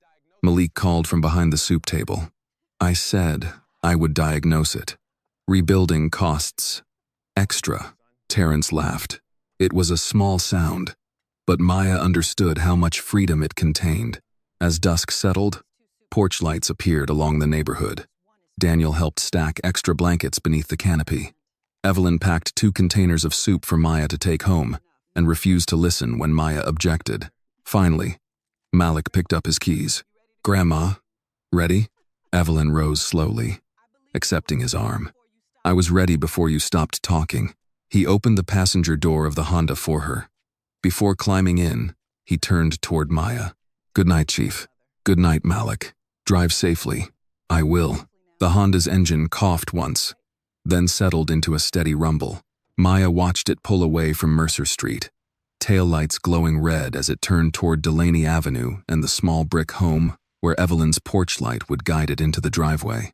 This time, the young black man behind the wheel was not being followed by officers carrying a lie. This time, he was going home. Maya sat on the edge of the sidewalk beneath the old textile building's awning, the same place where Brent had scattered her coins, taken her money, and driven his boot into her ribs because he believed she had no name worth remembering. She took Marcus's keychain from her pocket and laid it in her palm. "Come home safe." Then she lifted the spoon Malik had tucked beneath the soup lid and tasted the first warm mouthful. Daniel stood several feet away, giving her privacy. When she finally looked up, he asked, "Still hot?" Maya nodded. "Good," he said. She finished the soup slowly, while lights warmed the street around her and voices rose gently from the folding tables behind her. Maya could not bring Marcus home. She could not return the years stolen from Terrence, or erase the fear Malik would carry whenever red and blue lights appeared in his mirror. But she had stood in the path of the next lie. In her palm, Marcus's keychain rested against the repaired sleeve of her coat. This time, someone did come home safe. The story reminds us that justice is not proven by a badge, a title, or a promise on a wall. It is proven by how we treat people when we believe they have no power to defend themselves. Maya's courage reveals a painful truth. When good people remain silent, cruelty can become a system, and innocent lives can be sold for profit. Yet the story also offers hope. One honest voice, one act of kindness, and one leader willing to face the truth can stop injustice from claiming another family. No one should be judged by their skin color, poverty, or appearance, and no person's freedom should ever become someone else's business opportunity. Thank you for staying with this story until the very end. If it touched your heart, I would truly love to hear your thoughts on the storytelling, the emotional pacing, or whatever stayed with you after listening. Every comment you share helps make the next stories more honest, moving, and meaningful. And if you have a powerful or meaningful story of your own, please do not hesitate to send it to the channel. It may become the next story to touch and inspire thousands of others. This video is a work of fiction created with the assistance of artificial intelligence. All characters, events, and situations are not real and do not represent any actual people or true stories. The content is intended for storytelling and emotional illustration only.